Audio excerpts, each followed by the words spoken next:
the press conference? Do you look at any of these interviews and look at the fight a different way? You know what? Honestly, I try not to, man. I try not to. I try not to look at stuff that way, man. I try not to like get into all of the gossiping and and who's saying this and all that kind of stuff. I don't really get into that kind of stuff. I stay away from it personally because it's just like I'm not saying it's bad for the sport. They promoting the sport, but I definitely don't be feeling. Hold on one second, bro. Catch Hmm. up, please, the napkins. Um, I don't know why you gotta ask for ketchups and napkins when you go to the restaurant. Man. It's crazy.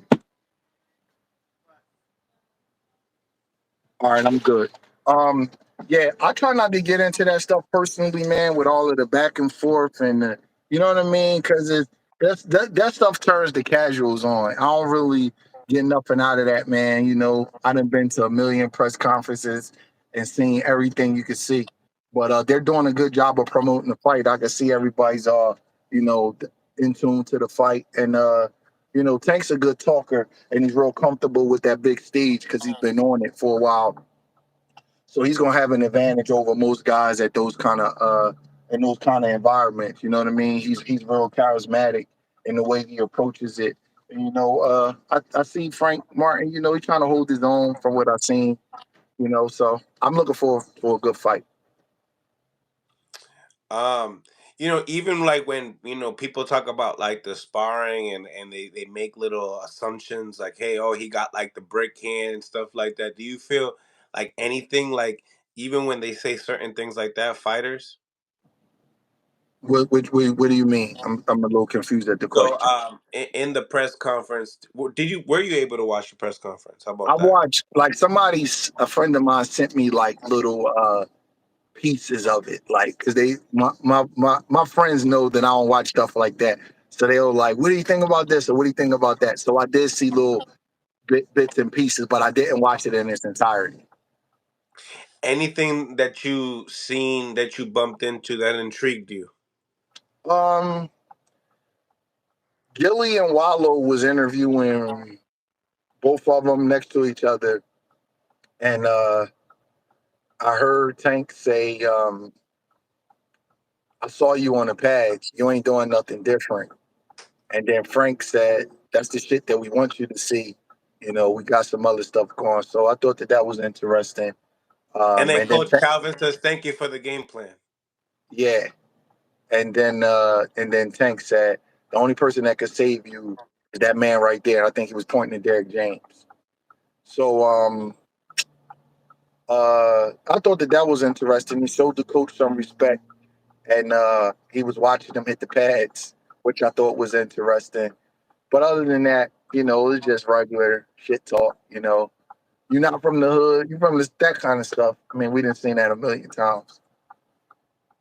As far as the moment, as far as them speaking upon, hey, Pedraza was your moment, your breakout moment. My breakout moment is you. A kid a guy, a man, all right, that has been in the sport. Started as a teenager. Does that mean anything? I understood what Frank was saying. I don't think that Tank understood what he was saying. He was saying that, Pedraza might have been your breakout moment, but my breakout moment is against a better guy than Pedraza because you beat him. I'm going up against you. So I understood what he was saying. I don't think that they convict like that. I would have been able to explain to Tank what he was saying, but I don't think that they understood it, during the interview. They definitely he didn't comprehend that for sure. Yeah, they didn't get that. I was like, damn, they don't understand what the kid is trying to say. What he's trying to say is my first step up fight is against a top pound for pound guy. And you may Yes, say your first step up was against Pedraza, but you're better than Pedraza because you beat him. And so you're my first step up. but You're then my he first says step. that Pedraza could beat you right now. Yeah, yeah, he said that. Well, I don't agree with that. I think Pedraza has slipped, but Pedraza was a good fighter. He was undefeated, and he was a guy that was highly touted coming out of Puerto Rico. Mm-hmm. Absolutely. Until he met Tank. Yeah, Um, do you feel like that fight goes the distance with Frank and Tank? Man, I think that Derrick James has his work cut out for him.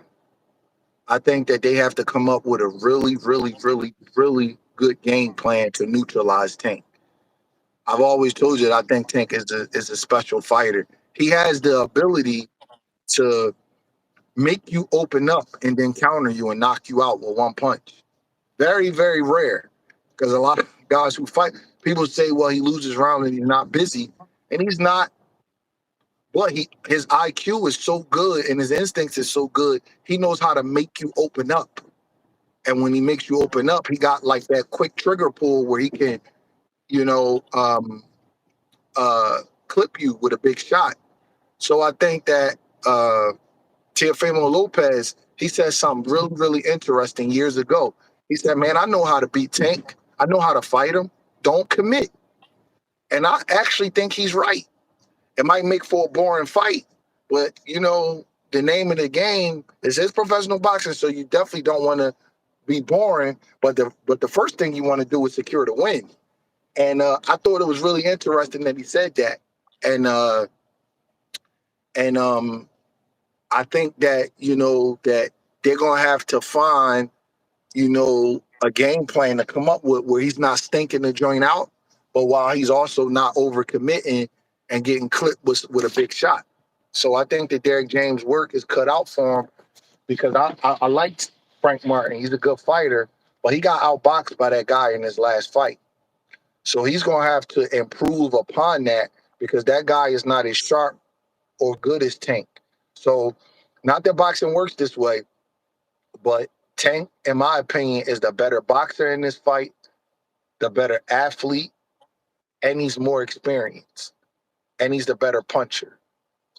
So Martin is going to have to come up with an excellent, excellent game plan to offshoot all those things that are not in his favor. He might be physically stronger. He might be have more physicality. I got to see him, but being next to each other, he looks like he has more physicality and he's physically stronger.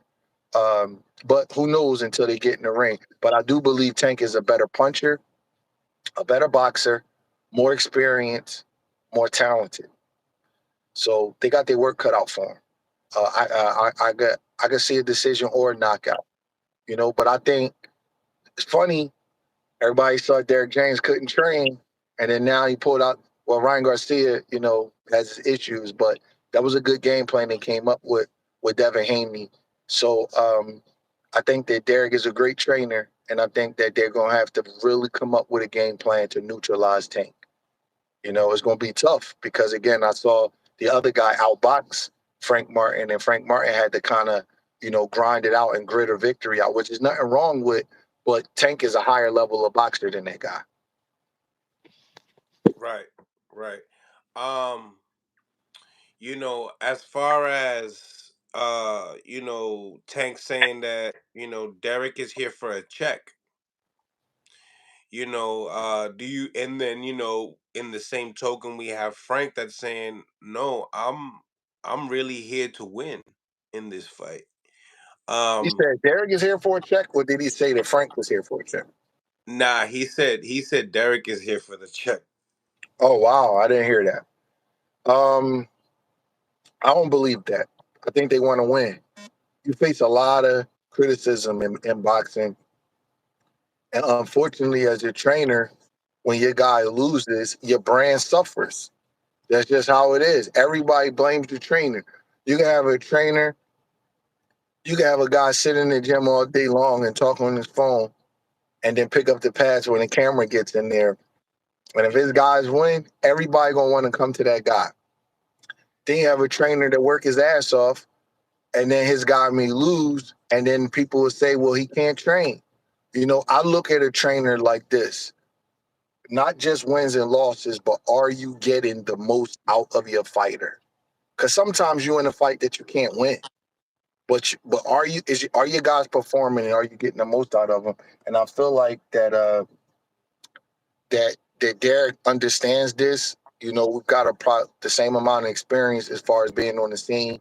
I remember he turned pro with Earl in 2012 at the same time that me and Julian was signing with PBC. So I feel like he knows this, and I don't feel like he will go into a fight to lose. I feel like he will go into, as a trainer, once your guy takes the fight, you become immediately optimistic. You become immediately like, I can pull this off. Immediately, no matter what you think of the opponent, immediately a real trainer gonna be like, I gotta come up with something and we gonna win this fight. Because it's different than looking at a guy as a fan and then looking at him and saying, hey man, we gotta fight him. Like David Benavidez. I was a fan of Benavidez, before he fought Caleb. Then when he fought Caleb, I can't look at him in awe of, I gotta look at him in flaw of. I gotta figure out a way where we could beat him. So I feel like that Derek James is a professional, and I don't think he will ever come into a fight just to lay down and not win. Because you're gonna get the checks regardless, so you may as well win. You know what I'm saying? Like, you're gonna get